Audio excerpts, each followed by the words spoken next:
Hello friends, मेरा नाम है श्रीकांत। हमारे लास्ट वीडियो में हमने ऑलरेडी डिस्कस किया था कि एनटीए एग्ज़ाम क्या होती है, उसका सिलेबस क्या होता है, एग्ज़ाम पैटर्न क्या होता है और आपको प्रिपरेशन स्ट्रैटेजी किस तरह से रखनी पड़ेगी एनटीएससी एग्ज़ाम के लिए। आज की इस वीडियो में हम बात करेंगे डाइस इस टॉपिक के बारे में। डाइस के प्रॉब्लम आपको मिलेंगे एनटीएससी के मैट एग्ज़ाम में, ठीक है। स्टेज 1 और स्टेज 2 दोनों एग्ज़ाम में आपको डाइस एंड क्यूब की प्रॉब्लम मिलेंगी। ये कम से कम आपको 3 या 4 मार्क इस टॉपिक से आप कवर कर सकते हैं। तो एक इम्पॉर्टेंट टॉपिक है और काफ़ी इजी टॉपिक है। इस वीडियो को अगर आप एंड तक देख लेते हो तो आपके 3 से 4 मार्क एनटीएससी एग्जाम में कन्फर्म हो जाएंगे, इससे बाहर कुछ भी नहीं आएगा, ठीक है। अगर आप एनटीएससी एग्जाम कर रहे हो तो आपको ये वीडियो देखना ही चाहिए। अगर आप कोई भी ऐसा एग्ज़ाम के लिए अगर स्टडी कर रहे हो जिसमें क्यूब एंड डाइस की प्रॉब्लम आने वाली है तो उस एग्ज़ाम के लिए भी आप इस वीडियो को देख सकते हो, ठीक है। तो कोई प्रॉब्लम नहीं है। तो हम डिस्कस करेंगे अब क्यूब एंड डाइस के बारे में। तो first one is the introduction, what is the dice, ठीक है। डाइस क्या होता है? तो डाइस इज़ अ क्यूब। ये क्या है? क्यूब है। Dice is a cube having the different numbers on it face. The number are usually from 1 to 6, okay. तो एक क्यूब होता है जिससे आप सब्सिडी वगैरह जो खेलते हैं, लूडो खेलते हैं, ठीक है। इस तरह से जो होता है ना, इसे डाइस कहते हैं। इसमें 6 फेस होते हैं और एक एक फेस पे एक नंबर, ऐसे 1 से लेके 6 तक नंबर्स आपको इसके फेस पे दिखेंगे, ठीक है। ऐसा ज़रूरी नहीं है कि इस पर कोई नंबर ही लिखा हो, कभी कभी इस पर कोई सिम्बल्स होते हैं, ठीक है। या फिर कोई साइंस आपको मिलेंगे, जैसे बीटा, ओके। तो इस तरह से कोई साइंस भी आपको इसके सरफेस पे मिल सकते हैं। तो ये होता है डाइस। इस पे बेसिकली जो प्रॉब्लम पूछे जाते हैं वो होते हैं अपोजिट साइड पे, ठीक है।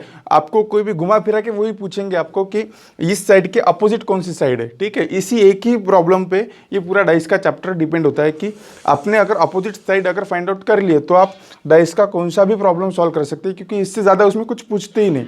इसमें सिर्फ आपको अपोजिट साइड फाइंड करनी होती है, ठीक है। जैसे कि यहाँ पे 6 है तो 6 के अपोजिट क्या आएगा आपको फाइंड करना है, बस। 5 के अपोजिट क्या आएगा फाइंड करना है। यही प्रॉब्लम आपको पूछे जाएंगे, ओके। तो types of dice, there are 2 types of dice. Dice के 2 टाइप्स होते हैं, एक होता है स्टैंडर्ड डाइस और एक होता है ordinary dice, okay. Standard dice होता है जिससे आप लूडो या सब्सिडी जो खेलते हैं, वो स्टैंडर्ड डाइस होता है।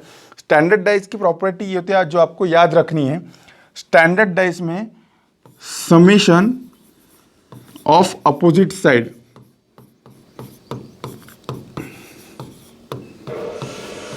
Summation of opposite sides number is equal to 7, ठीक है। इसमें जो अपोजिट साइड्स के नंबर है इसका अगर आप सम करोगे तो वो 7 आएगा। ये बात होगी स्टैंडर्ड डाइस की, ठीक है। और ऑर्डिनरी डाइस में क्या होगा? ऑर्डिनरी डाइस में क्या होगा? तो summation of opposite sides is not equal to 7, ठीक है। बस 2 ही बातें आपको याद रखनी है कि स्टैंडर्ड डाइस क्या होता है, ऑर्डिनरी डाइस क्या होता है। तो स्टैंडर्ड डाइस में क्या होगा? समेशन इक्वल टू 7 आएगा और ऑर्डिनरी डाइस में समेशन नॉट इक्वल टू 7 आएगा, ठीक है। अब अगर आपको प्रॉब्लम में ये मेंशन किया गया है कि स्टैंडर्ड डाइस है, ठीक है। अब मान लो कि यही स्टैंडर्ड डाइस है, प्रॉब्लम में दिया गया है ये स्टैंडर्ड डाइस है और आपको 6 के अपोजिट क्या आएगा ये आपको फाइंड आउट करना है। तो एक इजीली आप फाइंड आउट कर सकते हैं, क्योंकि मैंने आपको प्रॉपर्टी बता दी। क्या है प्रॉपर्टी? तो स्टैंडर्ड डाइस में क्या है? अपोजिट साइड की जो समेशन है वो कितनी आएगी? 7 आएगी, ठीक है। तो यहाँ पे अगर ऊपर 7 है तो अपोजिट साइड पे क्या आएगा, ठीक है। 6 के अपोजिट क्या आएगा? 1 आएगा, क्योंकि हमें क्या चाहिए? समेशन 7 चाहिए, तो 6 + 1 7 हो जाएगा, ठीक है। 5 के अपोजिट क्या आएगा? तो 5 के अपोजिट 2 आएगा, 5 + 2 7 हो जाएगा, ठीक है। और 4 के अपोजिट क्या आएगा? 4 के अपोजिट 3 आएगा, 4 + 3 7 हो जाएगा, ठीक है। तो ये स्टैंडर्ड डाइस के प्रॉब्लम एकदम इजी होते हैं जो आप देखे बराबर सॉल्व कर सकते हो। लेकिन स्टैंडर्ड डाइस पे किसी भी एग्जाम पे प्रॉब्लम पूछे नहीं जाते, क्योंकि ये बहुत ही इजी प्रॉब्लम होते हैं। लेकिन आपको इसकी नॉलेज होनी चाहिए, क्योंकि कभी कभी क्या होता है कि इतने इजी प्रॉब्लम हो जाते हैं कि आप उसे सॉल्व ही नहीं कर सकते। आपको पता ही नहीं कि स्टैंडर्ड डाइस क्या होता है, ठीक है। अगर स्टैंडर्ड डाइस है तो आपको सिर्फ एक डाइस दिया तो भी आप उसे सॉल्व कर सकते हैं, अपोजिट साइड आप उसकी निकाल सकते हैं, कोई भी प्रॉब्लम नहीं आएगा स्टैंडर्ड डाइस में, ठीक है। लेकिन अगर प्रॉब्लम में ये मेंशन नहीं है कि स्टैंडर्ड डाइस है या नहीं, ठीक है, तो आप उसे ऑर्डिनरी डाइस ही मानेंगे, ठीक है। बेवजह किसी भी डाइस को आप स्टैंडर्ड डाइस नहीं मान सकते। अगर स्टैंडर्ड डाइस है तो वो प्रॉब्लम में क्लियरली मेंशन रहेगा कि ये स्टैंडर्ड डाइस है, ठीक है। अगर कुछ भी मेंशन नहीं है तो आपको उसे ऑर्डिनरी डाइस ही मानना पड़ेगा, ठीक है। अब डाइस के प्रॉब्लम सॉल्व करते वक्त आपको कुछ प्रॉपर्टीज मैं आपको बता देता हूँ डाइस की क्या होती है, ठीक है।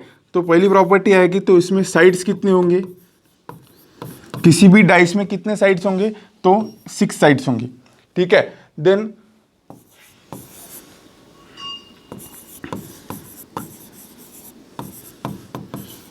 Every side having 4 adjacent sides, ठीक है। ये याद रखना, ये आपको आगे चल के काम में आएगा। किसी भी साइड को 4 एडजेसेंट साइड्स होंगी, ठीक है। Okay, every side have 1 opposite side, ठीक है। 6 साइड में से 4 साइड उसके एडजेसेंट होंगे, एक साइड उसके अपोजिट होगा और एक साइड वो खुद, ऐसे बना के 6 साइड्स हो जाएंगे, ठीक है। Every side having 1 opposite side and 4 adjacent side, ठीक है।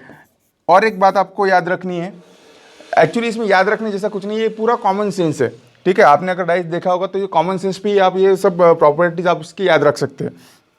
एक है कि adjacent side never be opposite, ठीक है। जो एडजेसेंट साइड होगी वो उसके कभी भी अपोजिट में नहीं आएगी, ठीक है। तो ये भी कॉमन सेंस की बात है। अगर कोई भी डाइस है तो अगर उस डाइस में अगर ये 1 है और 2 है, तो ये 1 और 2 क्या है, एडजेसेंट साइड है। अगर आपको किसी ने पूछ लिया कि 1 के अपोजिट क्या आएगा, तो उसका आंसर 2 तो डेफिनेटली नहीं होगा, ठीक है, क्योंकि 2 तो उसकी एडजेसेंट साइड है, ठीक है। तो ये प्रॉपर्टी है कि एडजेसेंट साइड कभी भी उसकी अपोजिट साइड नहीं हो सकती, ठीक है। ये एक बात याद रखनी है। और एक बात आपको याद रखनी है कि कभी भी जब आप डाइस के प्रॉब्लम सॉल्व करोगे तो इसमें आपको अजम्पशन कभी भी नहीं करना है, ठीक है।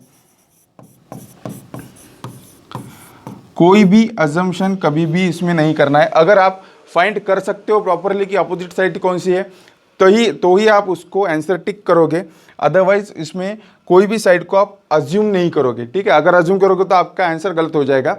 इसके फाइंड करने की प्रॉपर मेथड क्या होती है वो इस वीडियो में हम सीखेंगे, ठीक है। इस वीडियो के एंड तक आपको डाइस से कोई भी प्रॉब्लम अगर पूछ लेता है एनटीएससी के एग्जाम में तो आप डेफिनेटली उसे सॉल्व कर पाएंगे। और 3 से 4 मार्क मतलब मैथ के एग्जाम में 3% सिलेबस तो आपका इसी वीडियो में कवर हो जाएगा, ठीक है। वीडियो हो सकता है थोड़ा लंबा चले, क्योंकि पूरा अगर टॉपिक हमें कवर करना है तो 13-14 प्रॉब्लम हमें लेने पड़ेंगे। थोड़ा वीडियो लॉन्ग हो सकता है, लेकिन थोड़ा पेशेंस रखना, ठीक है। पेशेंस रखना जरूरी होता है कभी भी जब आप सीखते हो कुछ भी, ठीक है। ओके, अब ये फर्स्ट प्रॉब्लम है हमारा 2 पोजीशन। प्रॉब्लम इसी तरह से दिए जाएंगे, आपको डाइस की पोजीशंस दिए जाएंगे, ठीक है। 2 पोजीशन दिए जाएंगे या फिर 2 से ज़्यादा भी पोजीशन दिए जा सकते हैं, लेकिन घुमापुरा के प्रॉब्लम क्या पूछने वाले वो कि अपोजिट साइड क्या है। इस प्रॉब्लम में देखो, 2 position of the cube are shown, when 6 will be the bottom then which number will be the top. अगर 6 बॉटम में होगा तो टॉप में कौन आएगा, ठीक है। मतलब यहाँ पे क्या पूछा गया है, तो यहाँ पे इनडायरेक्टली उन्होंने अपोजिट साइड ही पूछी है, ठीक है। क्या पूछा है, 6 अगर बॉटम में जाएगा तो टॉप पे कौन आएगा, जो 6 के अपोजिट है वही तो टॉप पे आएगा ना, ठीक है। तो यहाँ पे अपोजिट साइड ही पूछी गई, लेकिन थोड़ा घुमा फिरा के पूछा गया है। अब याद रखना, यहाँ पे और एक प्रॉपर्टी मैं आपको बताने वाला हूँ। जब भी आपको 2 पोजीशन दिए जाएंगी डाइस के, उन 2 पोजीशन में कोई भी कॉमन सरफेस नहीं मिलता है, ठीक है। एक भी कॉमन सरफेस नहीं। यहाँ पे है क्या, 1 2 3 4 5 6, एक भी कॉमन सरफेस अगर नहीं मिलता है तो जो अपोजिट साइड्स होती है वो 1 के अपोजिट 4, ठीक है, 2 के अपोजिट 5 और 3 के अपोजिट 6, यही होगा, ठीक है। एक भी कॉमन सरफेस नहीं मिलती है तब की मैं बात कर रहा हूं। अगर यहाँ पे कोई कॉमन सरफेस आपको मिल जाती है तो ये प्रॉपर्टी आप नहीं लगा सकते, ठीक है। तो क्या होगा, 1 के अपोजिट क्या आएगा, 4 आएगा, ठीक है। 2 के अपोजिट क्या आएगा, 5 आएगा, और 3 के अपोजिट क्या आएगा, 6 आएगा, ठीक है। अब जो चाहे वो पूछ ले, उन्होंने 6 के अपोजिट पूछा है तो 6 के अपोजिट 3 आएगा, आंसर क्या होगा, जाएगा 3 हो जाएगा, ठीक है। अगर कभी उन्होंने 2 के अपोजिट पूछा, हो सकता है कि अगर 2 बॉटम में तो टॉप पे कौन आएगा पूछ सकते हैं, तो पूछ लो 2 के अपोजिट क्या है 5 है, 1 के अपोजिट क्या है 4 है, कुछ भी पूछ ले, इसमें से कितना भी चेंज कर ले, क्या करना है हमें, अपोजिट साइड तो हमने फाइंड आउट कर ली। ठीक है, लेकिन ये कब अप्लाई होगा, जब एक भी साइड कॉमन नहीं होगी तभी ये अप्लाई होगा। ठीक है, तो ये आपको समझ गया होगा, कुछ इसमें रॉकेट साइंस तो है नहीं। Then now two position of the block given below, when 1 is at the top which number will be the bottom. अब क्या है, 1 जब टॉप में आएगा तो बॉटम में कौन आएगा, मतलब क्या पूछा गया है, सीधे सीधे यहीं पे यही पूछा गया है कि 1 की अपोजिट साइड क्या है। ठीक है, अब 1 2 5 2 6 3, ठीक है, तो यहाँ पे कॉमन सरफेस है। ओके, कॉमन सरफेस है 1 5, ये बाकी कुछ कॉमन नहीं है, कॉमन सरफेस है।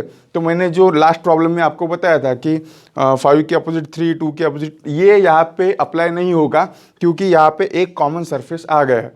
ठीक है, एक भी कॉमन सरफेस नहीं होता तो हम उस तरह से सॉल्व कर सकते थे, लेकिन अब कॉमन सरफेस आ गया, अब क्या करेंगे, तो अभी भी ईजी है, लेकिन आपको अब एक और प्रॉपर्टी याद रखनी है। ठीक है, जैसे जैसे हम आगे जाएंगे डिफिकल्टी लेवल थोड़ी बढ़ती जाएगी। ठीक है, अब आपको याद रखना है कि इस तरह की प्रॉब्लम में आपको ऐसा फेस फाइंड आउट करना है जो कि सिर्फ जो कॉमन हो। ठीक है, ऐसा फेस इसमें फाइंड आउट करना है कि जो कॉमन हो। ठीक है, तो 1 5 2 और 2 6 3 में क्या है कॉमन, 2 यहाँ पे कॉमन है और 2 यहाँ पे कॉमन है। ठीक है, फाइंड आउट कर लिया, बस फर्स्ट स्टेप यही है कि आपको फाइंड आउट करना है कॉमन फेस। ठीक है, कॉमन फेस फाइंड आउट करना है, ऐसा कॉमन फेस फाइंड आउट करना है कि जो दोनों इसमें कॉमन हो। ठीक है, देन अब क्या करना है, ये बाकी दो तो कॉमन नहीं है, हमें क्या करना है, 1 के अपोजिट क्या है वो निकालना है। जो कॉमन सरफेस है उसे हम लिख लेंगे। ठीक है, 2 के अपोजिट 2। ओके, एक्चुअली 2 के अपोजिट 2 नहीं होता, 2 के नीचे हमने 2 लिख दिया, 2 के अपोजिट 2 कैसे आएगा। ठीक है, तो 2 यहाँ पे लिख दिया, 2 यहाँ पे लिख दिया। अब क्या करना है, अब थोड़ा ध्यान से देखो, ये अगर कंसेप्ट आप सीख गए ना तो पूरा डाइस ही सीख गए। अब क्या करना है, ये 2 है ना, तो 2 से ऐसा क्लॉकवाइज घुमाना है। ठीक है, 2 से क्लॉकवाइज जाना है, 2 से क्लॉकवाइज जाने के बाद फर्स्ट नंबर कौन सा आएगा, 1 आएगा, तो यहाँ पे 1 लिख देना है। ठीक है, क्या किया मैंने, 2 के क्लॉकवाइज गया, यहाँ पे 1 आया, 1 लिख दिया, फिर से आगे गया, क्या है 5 आया तो 5 लिख दिया। ठीक है, समझ में आ गई बात यहाँ तक। अब यहाँ 2 लिख दिया, 2 से भी क्लॉकवाइज ही जाना है। ठीक है, हम यहाँ पे क्लॉकवाइज गए तो यहाँ पे भी क्लॉकवाइज ही जाना है, यहाँ पे अगर एंटी क्लॉकवाइज गए तो यहाँ पे एंटी क्लॉकवाइज जा सकते हैं आप, लेकिन एक मेथड ध्यान में रखना है, कन्फ्यूजन नहीं होगा। ठीक है, क्लॉकवाइज ही जाना है, तो 2 1 5 लिख दिया हमने, 2 1 5। अब क्या है, 2 की जगह पे 2 लिख दिया, 2 6 3, तो 2 के बाजू में 6 लिख दिया और 6 के बाजू में 3 लिख दिया। ठीक है, अब कौन सा नंबर यहाँ पे मिसिंग है, 1 2 3 4 मिसिंग है। ठीक है, तो यहाँ पे जो 2 के नीचे है तो यहाँ पे हमें 4 लिख देना है। ठीक है, जो नंबर मिसिंग था यहाँ पे कॉमन था तो यहाँ पे हमने 4 लिख दिया। आपका प्रॉब्लम सॉल्व हो गया, क्योंकि ये जो नंबर्स है यही एक दूसरे के अपोजिट होते हैं। ठीक है, मतलब क्या कि 2 के अपोजिट 4 आ गया, 1 के अपोजिट 6 आ गया, 5 के अपोजिट 3 आ गया। आपको क्या पूछा गया आप देख लेना, when the 1 is top which number is the bottom, तो 1 के अपोजिट क्या आएगा, 6 आएगा, तो आंसर क्या आएगा, 6 आएगा। ठीक है, तो प्रॉब्लम सॉल्व। इस तरह से आप प्रॉब्लम को सॉल्व कर सकते हैं। ठीक है, अब आपके दिमाग में जो भी डिफिकल्टी आ रही होगी वो भी हम आगे सॉल्व करेंगे। आपके दिमाग में क्या सवाल आ रहे होंगे ये मुझे पता है कि अब आप सोच रहे हैं कि अगर 2 नंबर कॉमन मिल गए तो क्या करेंगे। ठीक है, तो उसका भी सॉल्यूशन हम आगे देखेंगे। ठीक है, तो थोड़ा पेशेंस रखना पड़ता है, कभी भी आप जब कुछ भी पढ़ाई कर रहे हो तो आपको थोड़ा पेशेंस रखना पड़ेगा। थोड़ा बेसिक क्लियर करके एडवांस प्रॉब्लम की ओर जाने में थोड़ा टाइम लगता है, तो आपको थोड़ा देखना चाहिए इसे। ठीक है, अब देखिए, 2 position of the cube are shown below, when the 3 will be the top then which number will be the bottom. तो अब 3 के अपोजिट पूछा गया है। ठीक है, 3 विल बी द टॉप, तो 3 के अपोजिट नंबर हमें इसमें फाइंड आउट करना है। मैंने लास्ट प्रॉब्लम में बताया था कि आपको कॉमन सरफेस फाइंड करनी है, लेकिन यहाँ पे जब आप कॉमन सरफेस फाइंड करने जाओगे तो यहाँ पे आपको 1 कॉमन मिलेगा, यहाँ पे 1, ठीक है, और 2 और 2।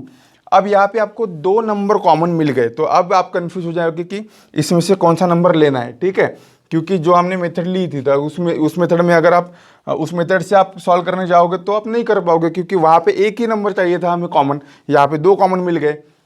अब क्या करना होता है, अब यहाँ पे आपको एक ध्यान में रखने वाली बात है, ठीक है, जो कॉमन सरफेस है, ठीक है, इसे आपने सर्कल कर लिया, कुछ भी कर लिया, ठीक है, कॉमन सरफेस को राउंड कर लिया, जो सरफेस बचती है, ठीक है,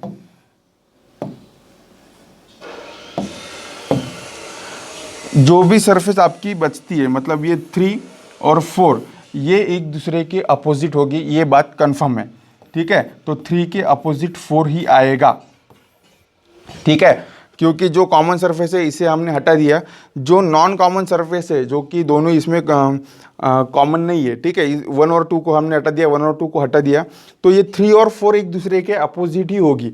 ओके, तो यहाँ पे क्या पूछा गया है, 3 के अपोजिट, तो 3 के अपोजिट क्या आएगा, 4 आएगा, ठीक है। अब आपके दिमाग में सवाल आ रहा होगा कि सर अगर यहाँ पे तो ये तो पूछ लिया कि 3 के अपोजिट क्या है, लेकिन अगर पूछ लेते कि 1 के अपोजिट क्या है या फिर 2 के अपोजिट क्या है तो हम क्या करते, तो उस केस में आप इसे सॉल्व ही नहीं कर सकते, ठीक है, क्योंकि अब देखिए यहाँ पे 1 और 2 यहाँ पे कॉमन है, यहाँ पे कॉमन है, 3 के अपोजिट 4 हमने कर लिया, लेकिन अब जो नंबर 2 बाकी है, जो 5 और 6 जो हमें इस प्रॉब्लम में नहीं दिख रहे, वो 5 और 6 या तो 1 के अपोजिट हो सकता है या तो 2 के अपोजिट हो सकता है, ठीक है, तो हम इसे आइडेंटिफाई नहीं कर सकते। अगर आपको ये पूछा जाता है कि 1 के अपोजिट क्या है, तो वहाँ पे आपको एक 4th ऑप्शन देखने को मिलेगा, डेटा इनसफिशिएंट, ठीक है, तो उस ऑप्शन को आपको टिक करना है, क्योंकि इस केस में आप 1 के और 2 के अपोजिट में क्या आएगा इसे आइडेंटिफाई नहीं कर सकते।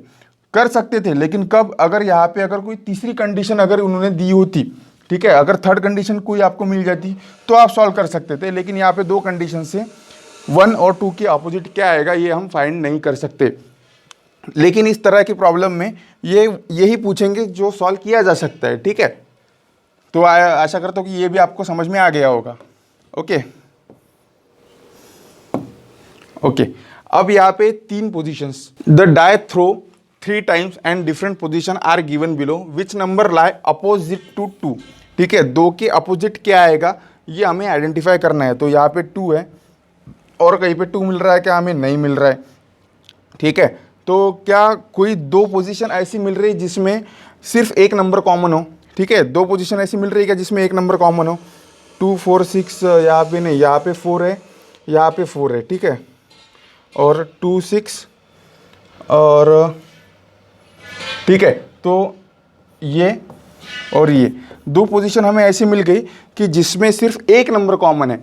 ज़रूरी नहीं कि ये वो नंबर 2 ही हो, ठीक है, कौन सा भी एक नंबर हमें कॉमन मिलना चाहिए, क्योंकि उस एक नंबर अगर हमें कॉमन मिल गया तो हम सारे साइड की अपोजिट क्या है वो निकाल लेंगे, ठीक है। तो यहाँ पे क्या है, यहाँ पे 2 है, यहाँ पे 2 4 6 3 4, तो यहाँ पे 4 है और यहाँ पे 4 है, ठीक है, 4 और 4 हमें कॉमन मिल गया, तो क्या करना है हमें, 4 लिख दिया, 4 के नीचे 4 लिख दिया, ठीक है, इसे क्लॉकवाइज घुमाएं, ठीक है, तो 4 की बाजू में क्या आएगा, 6 आएगा, 6 की बाजू में क्या आएगा, 2 आएगा, 4 6 2 4 6 2, ठीक है, क्या हुआ 4 6 2, यहाँ पे 4 था, क्या करना है क्लॉकवाइज घुमाना है, तो क्लॉकवाइज घुमा लिया, 4 3 5 4 3 5, ठीक है।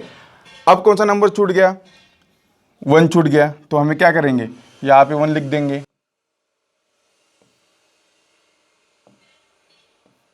ठीक है, तो 1 के अपोजिट 4 आ गया, 3 के अपोजिट 6 आ गया और 2 के अपोजिट 5 आ गया। अब जो पूछा है उसका आंसर आपने दे देना है, क्या पूछा है, 2 के अपोजिट पूछा है, 2 के अपोजिट क्या है, 5 है, प्रॉब्लम फिनिश।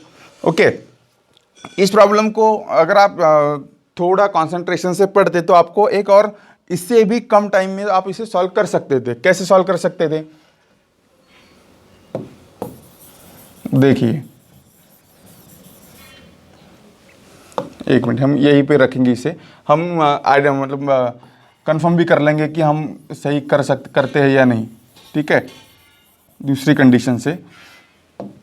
ओके, अब यहाँ पे अगर आप ये फर्स्ट और ये सेकंड कंडीशन को अगर देखोगे, ठीक है, 2 4 6 और 1 5 6, इसमें एक भी सरफेस कॉमन, एक सरफेस कॉमन है, ठीक है, तो आप नहीं कर सकते इसे, 6 और 6 कॉमन है ना, तो यहाँ पे भी हम कर सकते थे, ठीक है। 6 को अगर हमने कॉमन लिख दिया, 6 और 6 क्लॉकवाइज घुमाए, 6 5 1, 6 5 1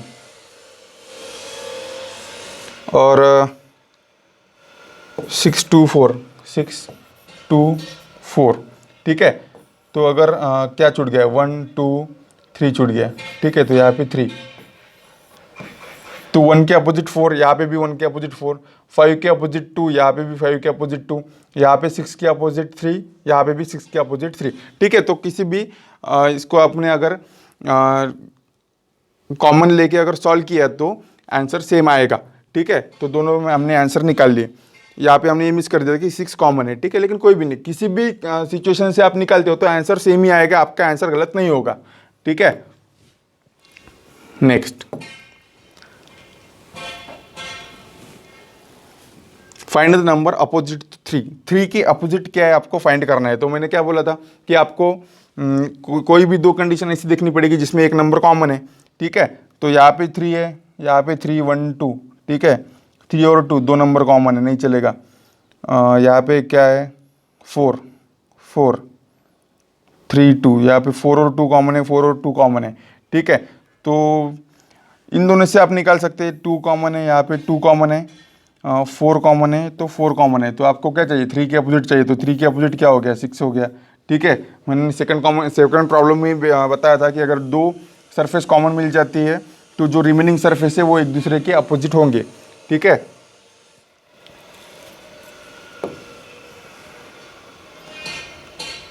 यहाँ पे भी फिर से 3 के अपोजिट पूछा गया है, तो 3 के अपोजिट पूछने के सॉल्व करने के लिए क्या करना है हमें, कॉमन नंबर देखना है कहाँ पे, ये 3 यहाँ पे 3 है, 1 5, 3 और 1 कॉमन है, 3 और 1 कॉमन है, नहीं लेंगे हम इसे।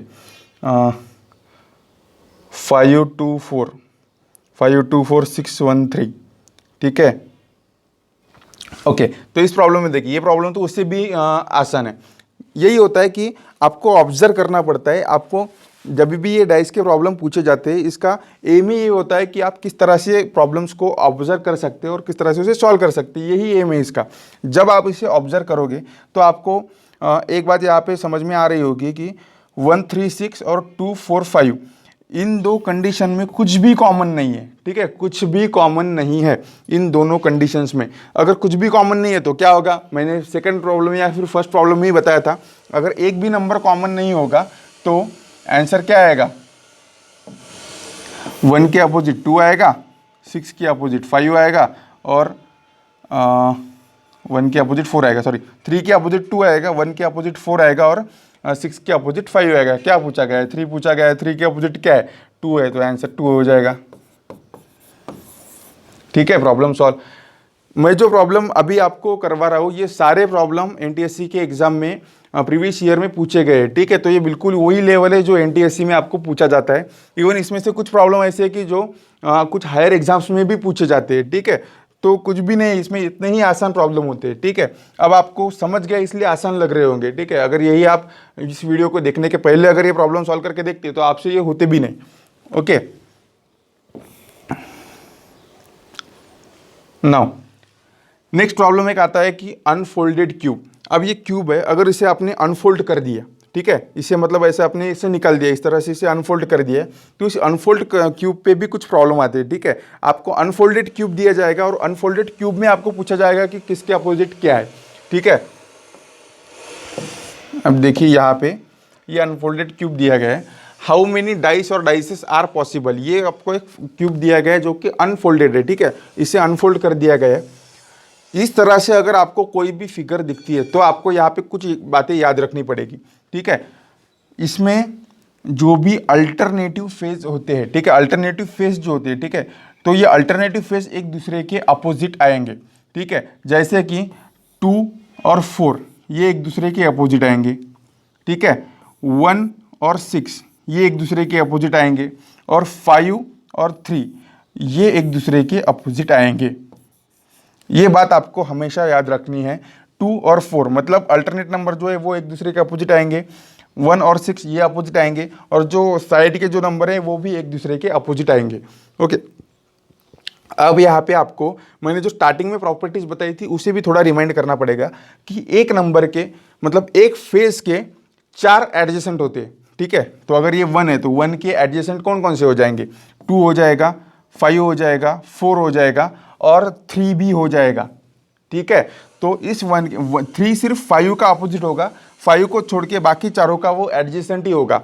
सेम केस 5 की भी है, 5 सिर्फ 3 का अपोजिट होगा, बाकी सब का वो एडजेसेंट होगा, ठीक है।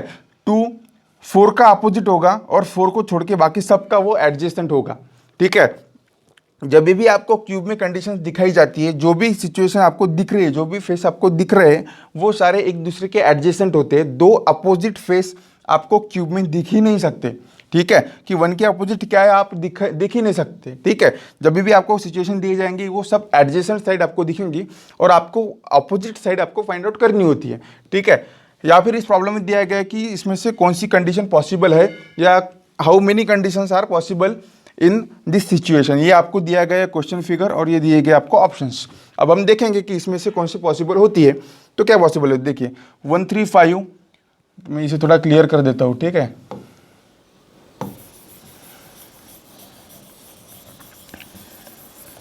ओके,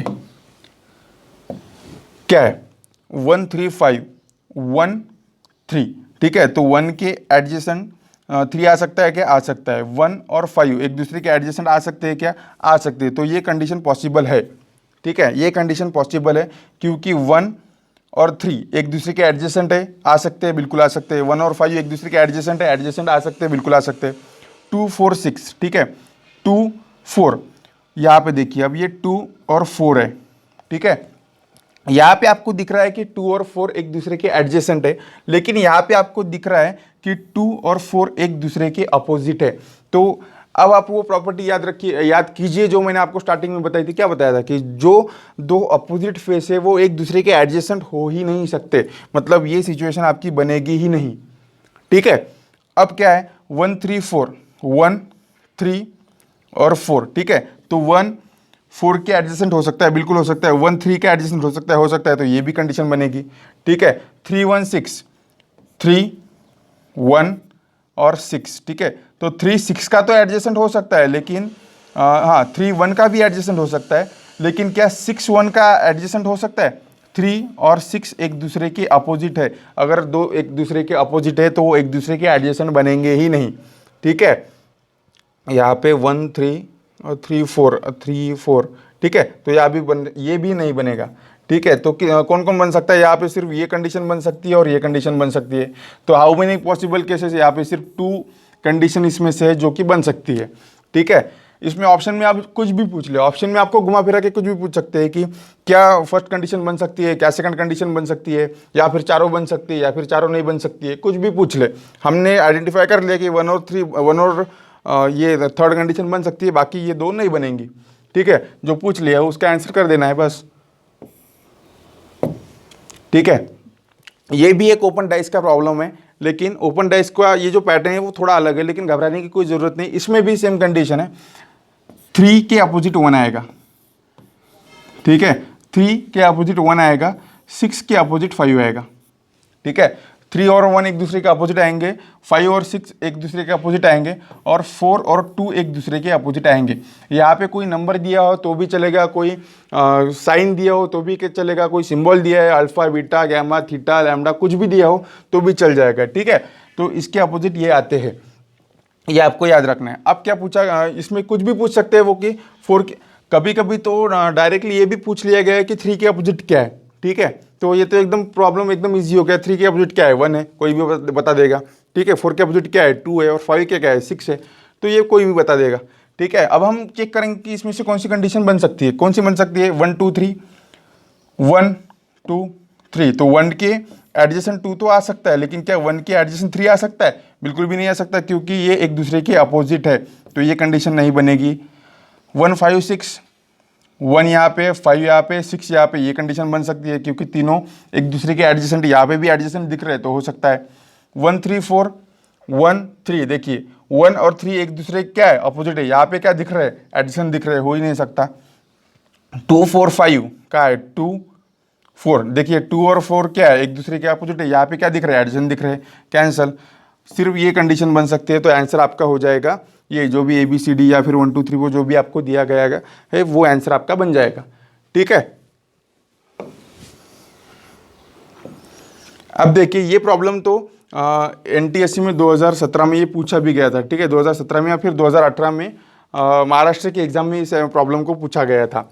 ठीक है, तो प्रॉब्लम में ये पूछा गया था कि ये ओपन डाइस है और ओपन डाइस में इसमें से कौन सी कंडीशन बन सकती है। ठीक है, तो अब ये तीसरा पैटर्न हो गया, जो मैंने आपको पहले 2 पैटर्न बताए थे उसमें से थोड़ा डिफरेंस हो गया।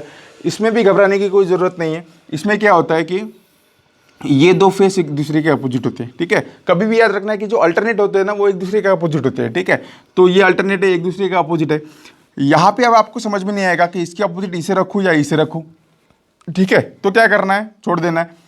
इसके अपोजिट तो समझ में आ जाएगा क्या है। ठीक है, तो इसके अपोजिट ये है, बचा हुआ जो है तो वो एक दूसरे के अपोजिट आ जाएंगे।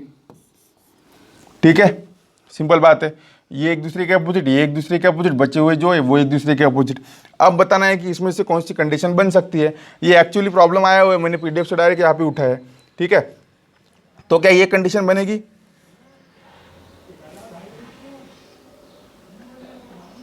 ठीक है, तो क्या ये कंडीशन बनेगी? देखिए ये दोनों फेस क्या है, एक दूसरे के अपोजिट है। ठीक है, जो ब्लैंक फेस है वो एक दूसरे के अपोजिट है। यहाँ पे क्या दिख रहा है, ब्लैंक फेस एक दूसरे के एडजेसेंट दिख रहे हैं। ठीक है, तो ये दोनों एक साथ नहीं दिख सकते। ठीक है, यहाँ पे हमें तीनों फेस एडजेसेंट दिख रहे हैं, तो ये हो ही नहीं सकता। ठीक है, सेकंड क्या है, ब्लैक सरफेस और ब्लैंक सरफेस एक दूसरे के एडजेसेंट, तो ये तो हो सकता है। क्यों हो सकता है? क्योंकि ये ब्लैंक तो नहीं हो सकता, लेकिन क्या पता ये ब्लैंक हो। ठीक है, ये ब्लैंक तो एक दूसरे के हो सकता है, लेकिन और ये ब्लैंक और सर्कल तो ये भी हो सकता है। ठीक है, तो ये पॉसिबल है कि ये हो सकता है, और हम देखेंगे, चेक करेंगे थोड़ा।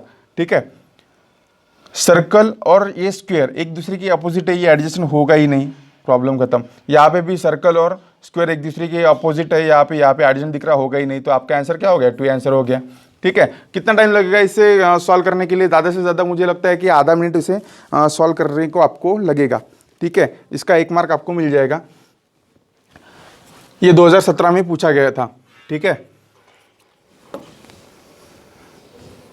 ये प्रॉब्लम भी पूछा गया था। इस प्रॉब्लम में पूछा गया था कि x के अपोजिट क्या है। ठीक है, हमने अभी तक जो प्रॉब्लम लिए उसमें हमने क्या किया था कि नंबर्स लिए थे। ठीक है, अब हमें क्या करना है कि x के अपोजिट क्या है, तो यहाँ पे सिर्फ सिंबल दिए गए, तो x के अपोजिट क्या है हम अब सॉल्व ही कर लेंगे, जैसे हमने स्टार्टिंग में सॉल्व किया था। हमें क्या करना है, 2 ऐसी कंडीशन दिखनी है जिसमें एक ही फेस कॉमन हो। एक फेस कॉमन वाली कौन सी दिख रही है आपको? यहाँ पे ट्रायंगल है, यहाँ पे ट्रायंगल है, यहाँ पे सर्कल, एक सर। ठीक है, तो ये 2 कंडीशन आपको मिल गई कि जहाँ पे एक ही फेस कॉमन है। कौन सा फेस कॉमन है? तो ये ट्रायंगल वाला कॉमन है।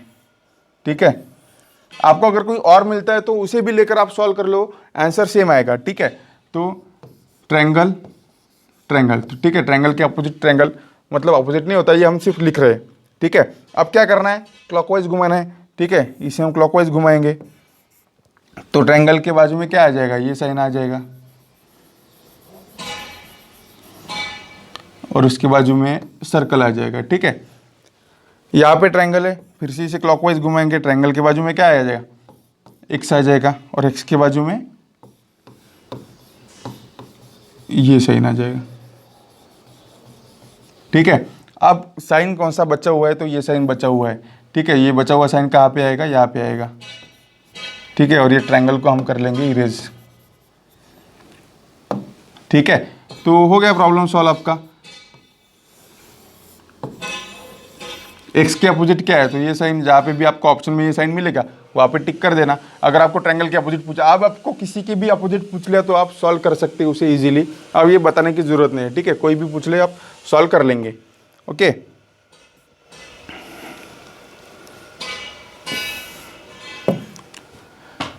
ठीक है, तो ये था आपका प्रॉब्लम डाइस का। क्यूब का एक अलग टॉपिक होता है, क्यूब भी मैं इसमें कवर करूंगा तो ये बहुत ही बड़ा वीडियो हो जाएगा, फिर कोई नहीं देखेगा उसे। ठीक है, क्यूब के लिए हमें अलग वीडियो बनाएंगे। तो डाइस के मामले में तो ये तो पूरा कवर हो गया डाइस का। इससे ज़्यादा डिफिकल्ट कुछ भी नहीं आएगा आपके NTSC के एग्जाम में। अगर इससे कुछ ज़्यादा डिफिकल्ट पूछ भी लिया तो भी कोई टेंशन की बात नहीं, क्योंकि वो किसी को नहीं आएगा। ठीक है, तो जितना आ सकता है, जितना मोस्ट प्रोबेबल है 99% इसी से ही क्वेश्चन आएंगे, इसी टाइप के क्वेश्चन आएंगे, ठीक है। थोड़ा पैटर्न को चेंज कर देंगे, थोड़ा घुमा फिरा देंगे, ठीक है, लेकिन इसी तरह से क्वेश्चन आएंगे। अगर ये वीडियो आपने पूरा देख लिया, आप इसे 1-2 बार भी देख लेंगे तो भी आपके 3 से 4 मार्क इससे कवर हो जाएंगे, ठीक है। तो 3-4 मार्क कवर होना भी बहुत ज़रूरी बात होती है, क्योंकि ये मतलब आसान काम नहीं होता 3-4 मार्क कवर करना, ठीक है। कभी कभी तो 2017-18 में कौन से क्वेश्चन में इस पर 6 क्वेश्चन आ गए थे, ठीक है। तो 6 क्वेश्चन बोले तो 6 मार्क हो गए, ठीक है। तो आशा करता हूँ कि आपको ये समझ में आ गया होगा। अगर कुछ भी आपको प्रॉब्लम होगा तो आप इसमें कमेंट कर देना, और वीडियो अच्छा लगे तो वीडियो को भी लाइक कर देना, ठीक है। मिलते हैं नेक्स्ट वीडियो में, तब तक के लिए good bye and God bless you all. Thank you.